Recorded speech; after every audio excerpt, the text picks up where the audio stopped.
ശ്രീജിത്ത് പെരുമന എന്ന് പറയുന്ന അഭിഭാഷകൻ പലപ്പോഴും സാമൂഹ്യ മാധ്യമങ്ങളിലൊക്കെ വളരെ വേറിട്ട നിരീക്ഷണങ്ങളും അഭിപ്രായ പ്രകടനങ്ങളുമൊക്കെയായി ശ്രദ്ധേയനാകാറുള്ള ഒരു അഭിഭാഷകനാണ്.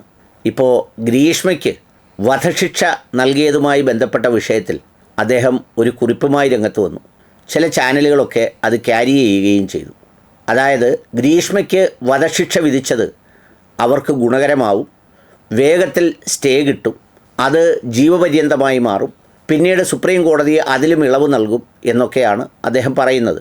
അദ്ദേഹം അതിന് പറയുന്നതിന് ഒരുപാട് നിയമപരമായ കാരണങ്ങളും വിവിധ കേസുകളുടെ സംഗതികളുമൊക്കെ ഉദാഹരണമായി അദ്ദേഹം എടുത്തു കാട്ടുന്നുണ്ട്. അതിൽ അദ്ദേഹം പറഞ്ഞിരിക്കുന്ന ഒരു സംഗതി, പൊതുബോധത്തെ തൃപ്തിപ്പെടുത്താൻ നടത്തുന്ന വധശിക്ഷ എന്ന സ്റ്റേറ്റ് സ്പോൺസേഡ് കൊലപാതകം നീതിയല്ല എന്നതാണ്. പക്ഷേ അദ്ദേഹം അങ്ങയുടെ ഈ വാചകത്തെ സത്യം പറഞ്ഞാൽ അതിൻ്റെ പൂർണ്ണമായ അർത്ഥത്തിൽ നിരാകരിക്കുകയും അത് യാതൊരു തരത്തിലുള്ള നീതിക്കും ന്യായത്തിനും ചേർന്ന സ്റ്റേറ്റ്മെൻ്റ് അല്ല എന്നതുമാണൊരു വാസ്തവം. ഒരാളിൻ്റെ ഏറ്റവും പ്രിയപ്പെട്ട ഒരാളിനെ കൊന്നാൽ, ഇപ്പം അങ്ങ് പറയുന്നല്ലോ സ്റ്റേറ്റ് സ്പോൺസേഡ് കൊലപാതകം അല്ലെങ്കിൽ സ്റ്റേറ്റ് സ്പോൺസേഡ് കൊലപാതകം എന്ന് പറയുന്നത്, യഥാർത്ഥത്തിൽ സ്റ്റേറ്റ് സ്പോൺസേഡ് സുരക്ഷിതത്വം എന്ന് പറയുന്ന ഒരു സംഗതി ഈ സമൂഹത്തിലെ എത്ര പൗരന്മാർക്ക് ലഭിക്കുന്നുണ്ട്?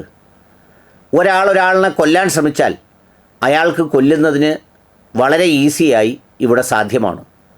അങ്ങനെ അയാൾ കൊന്നു കഴിഞ്ഞാലോ പിന്നെ അയാൾക്ക് ലഭിക്കാവുന്ന ശിക്ഷ എന്ന് പറയുന്നത് ഈ ജീവപര്യന്തം എന്നൊക്കെ പറഞ്ഞ് ജയിലിലേക്ക് പോയാൽ കൃത്യമായ ഇടവേളകളിൽ പുറത്തു വന്ന് വിവാഹം കഴിക്കണമെങ്കിൽ കഴിക്കാം, അല്ലെങ്കിൽ അതുപോലെ തന്നെ മറ്റെല്ലാ വ്യാപാരങ്ങളിലും ഇടപാടുകളിലുമൊക്കെ ഏർപ്പെടാം, വളരെ സുഖസമൃദ്ധമായി അദ്ദേഹത്തിന് ജീവിക്കുകയും ചെയ്യാം.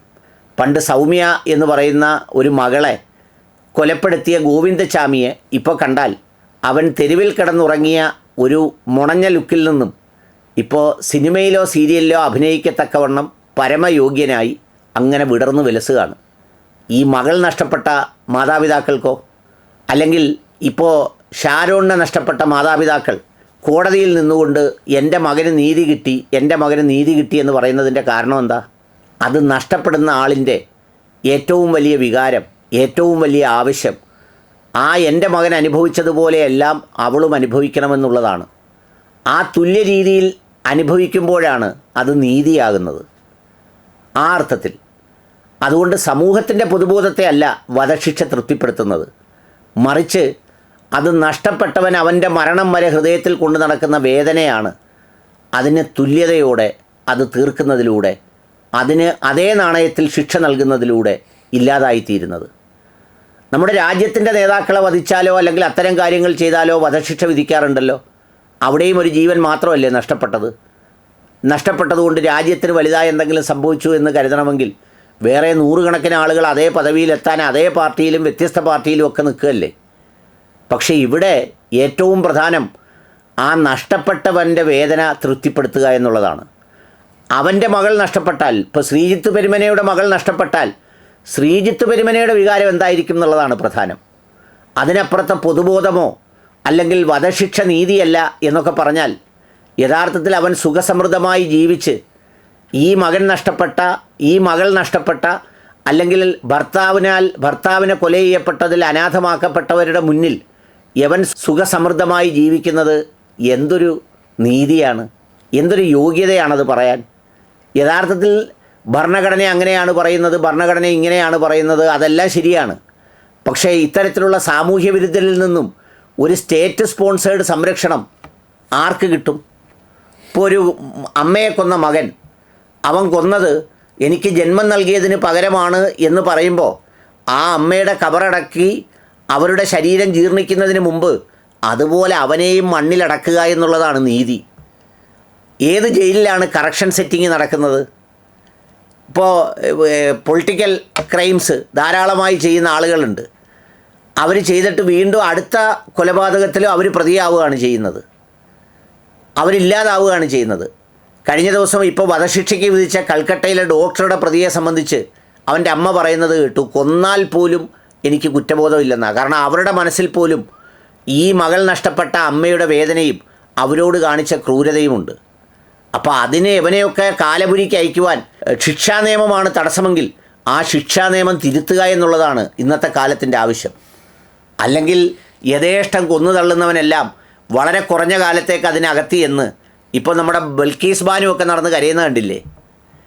അവരുടെ പ്രതിയാക്കിയവനെ മാലയിട്ട് സ്വീകരിച്ച് അവനെ പുറത്തു കൊണ്ടുവരാവുന്ന തരത്തിൽ പഴുതുകൾ ഉണ്ടാക്കി 100 കണക്കിന് വാതിലുകൾ ഉണ്ടാക്കി കഴിഞ്ഞിട്ട് അങ്ങേപ്പോലൊരാൾ വധശിക്ഷ എന്ന് പറയുന്നത് ഒട്ടും നീതിയല്ല എന്ന് പറഞ്ഞാൽ വധശിക്ഷ തന്നെയാണ് ഉത്തരം. അതുകൊണ്ടാണ് ചില മക്കളെ പീഡിപ്പിക്കുന്നവന്മാരെ സ്വന്തം തന്തമാർ, ഈ കുഞ്ഞുങ്ങളുടെ തന്തമാർ ജീവൻ പോയാലും വേണ്ടിയില്ല എന്ന് പറഞ്ഞിട്ട് വന്ന് വെടിവെച്ച് കൊല്ലുന്നത്. അത് അവൻ്റെ ഉള്ളിലെ ആ വികാരത്തെ തൃപ്തിപ്പെടുത്താനാണ്. അവന് പിന്നെ ജയിലിൽ കിടന്നാലും ആശ്വാസമുണ്ട്, അവന് മരിച്ചാലും ആശ്വാസമുണ്ട്. കാരണം അവൻ ചെയ്തതിന് പകരം ചെയ്തു എന്ന ഉത്തമ ബോധ്യമുണ്ട്. പകരത്തിന് പകരമാണ് ന്യായം, അല്ലാതെ പകരത്തിന് പകരം വേറൊന്നുമല്ല. നിങ്ങൾക്ക് 500 രൂപ നിങ്ങളുടെ പോക്കറ്റിൽ നിന്ന് എടുത്താൽ ആ 500 രൂപ നിങ്ങൾക്ക് തിരിച്ചു തരണം. അതാണ് നീതി, തുല്യതയ്ക്ക് തുല്യം. അല്ലാതെ കൊല്ലുന്നവന് പകരം സർക്കാർ ചെലവിൽ എവിടെയെങ്കിലും ഇട്ട് മുഴുവൻ സമയവും ആഹാരം കൊടുത്ത് അവനെ സുന്ദര സുമുഖനാക്കി അവനെ സ്വീകരിക്കാനായി നേതാക്കളും ജയിലിൽ ചെന്ന് അവനെ മാലയിട്ട് വണ്ടിയുടെ പുറത്ത് നിർത്തി നടത്തിക്കൊണ്ട് പോകുന്നത് കണ്ടുകൊണ്ടിരിക്കുകയാണ് ഈ രാജ്യത്തെ കോടതികളും അങ്ങേപ്പോലുള്ള നിരീക്ഷകരുമൊക്കെ. സത്യത്തിൽ ആ കൊന്നവൻ്റെ ശവമടക്കി തീർന്ന് മണിക്കൂറുകൾക്കകം അല്ലെങ്കിൽ മാസങ്ങൾക്കകം അവനെ വിചാരണ നടത്തി കൊല്ലണം. അല്ല വക്കീലേ, ഞാൻ ചോദിക്കട്ടെ, ഇത്രയും സാമൂഹ്യ വിരുദ്ധരെയും ഇത്രയും ഈ ഭീകരന്മാരെയും ഭീകരവാദികളെയും കൊണ്ട് എത്ര നാൾ ഒരു പൊതുസമൂഹത്തിന് സമാധാനത്തോടെ ജീവിക്കാനാവും? ഏത് പോലീസിന് സംരക്ഷണം നൽകാനാവും? ഏത് അഭിഭാഷകന് പ്രതിരോധിക്കാനാവും? ഒന്നുമില്ല.